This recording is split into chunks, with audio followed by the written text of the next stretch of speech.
I'm winning too well. I'm scared by the incompetence of these clowns.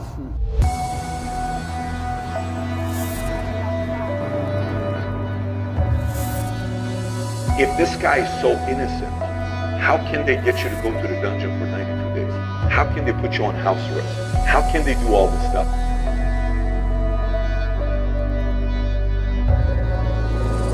They could do this to you. They could do this to anyone. They could do it to you or me or any man watching this. Any man watching this.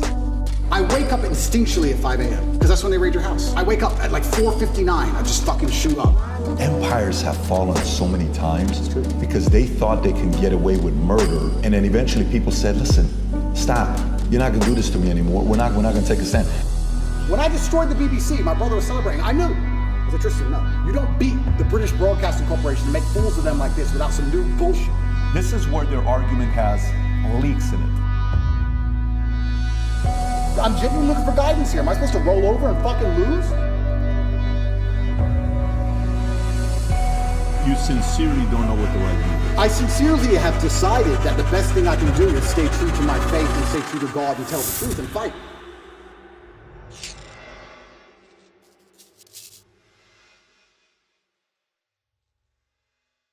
First thing I want to talk about, I think the audience would like to know, for you and Tristan, 92 days in the dungeon, you know, you're in jail, Yep. your experience in there, we keep hearing about it, we read about it, but what was it like for you guys being in there? So I'll start by saying, and I have to make this clear, that the staff in the jail were exceptionally nice to me.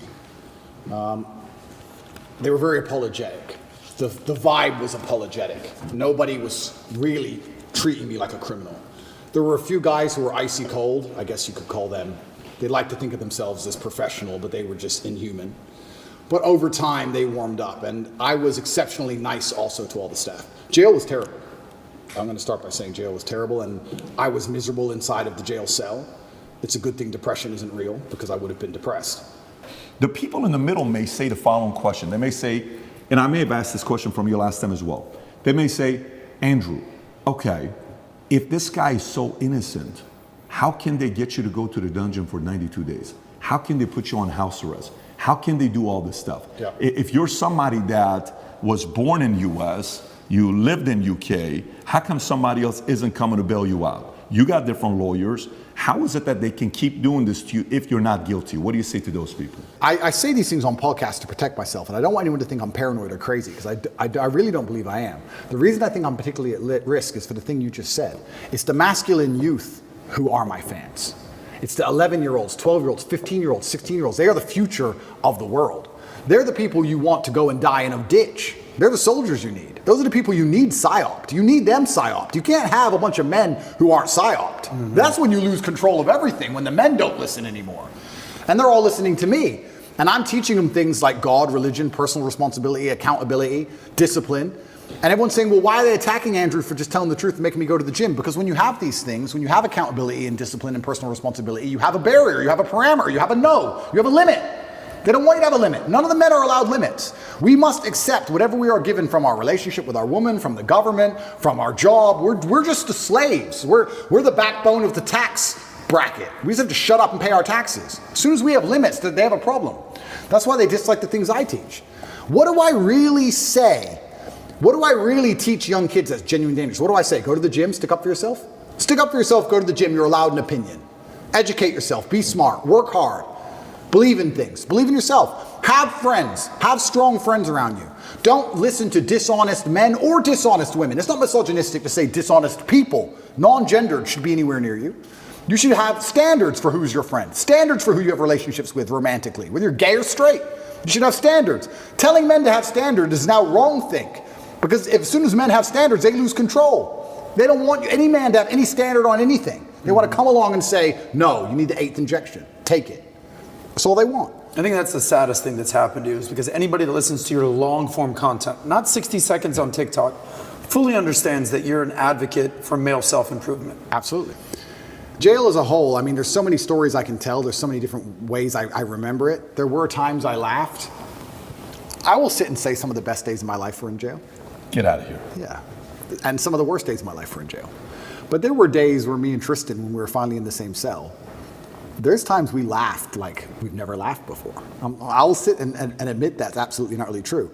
I feel like if you're going to be the kind of person who strives for an exceptional life, which is what I am, I think I'd be a coward if I said I want an exceptional life, but I only want it to be exceptional in a good way. I don't think that's genuine.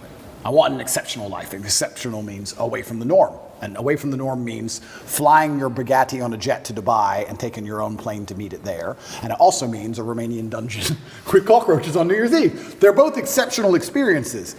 And the times I was with my brother and it was just him and I, we truly had some genuine days where we laughed like we always laugh. Me and him laugh and have fun on a private jet, and we laughed and had fun in a Romanian prison cell because that's just who we are. And I also have to give my brother some credit while we're here. I would like to state that I absolutely genuinely believe I have the best brother in the world. And I'll tell you why. I always knew I had the best brother in the world, but he proved it in jail, and I'll tell you why. My brother was put in jail for being my brother. He hasn't said any videos. He hasn't said anything on the internet. He hasn't said any of the things I've supposedly said. He's never, the Matrix isn't attacking him. The BBC doesn't print about him, nothing. Why was Tristan Tate in jail? Because it's Tate brothers. So they just took him and threw him in a cell. Now what's interesting is, when I got out of jail, so many people near me got heat. Old business partners got heat with the tax. They got hit with like tax paperwork, and they were calling everyone who's ever known me, and ex-girlfriends got heat, and all these people got heat. And some people complained, some people didn't. But some people were like, oh, since you've been in jail, it's been so stressful for me. The media's outside my house. Like, stressful for you? I was in jail. What do you want me to do? And people were complaining at me. And as these people started to complain, I sat there, I said to Tristan, you got thrown in jail purely for being my brother. And never for a fraction of a second did you even moan. Not even for a fraction of a second did he say, oh, they only put me here because of you. Why am I here? I'm innocent. This has nothing to do with me. Nothing. In fact, he said the absolute opposite. He said, I am so glad I went to jail with you. I would be furious if they sent you here by yourself. If they're going to lock you up, they better lock me up. And there was a time, about 2 months in, because there's less media pressure on Tristan, they were talking about releasing Tristan first. And he was saying, no, I won't leave without Andrew. Going down with the ship. I won't leave unless my brother leaves. Wow. I won't leave. And he was telling the guards, I won't leave. Keep me here. I'm not leaving. And they said, the judge says you have to leave, you have to leave. He goes, then I will stand outside the gate. I will sleep outside. I ain't leaving this jail. And our lawyer said, well, we can make an appeal to just release you because there's less media scrutiny around you. And Tristan's like, no, Andrew's in jail, I'm in jail. Refused to leave. He was adamant he had to stay. That's a brother for me. And it was the same for me. I said to Tristan, if they came into me and said, Andrew, go home, I'd be like, no way. I bet if you're in a place where you're in jail, you're forced to think. You're forced to, Andrew, you don't have the phone, you don't have the computer, there is no emergency podcast. Yeah. Go away and think. You're sitting there, you're like, okay, family, kids, you know, what it's really all about. Yeah.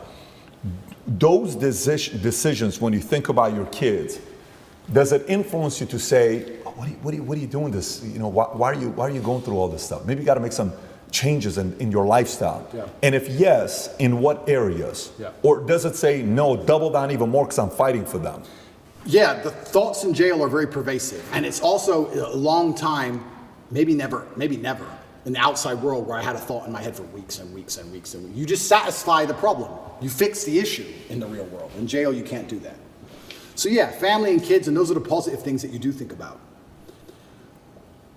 But it's difficult because I think of children, I think of legacy.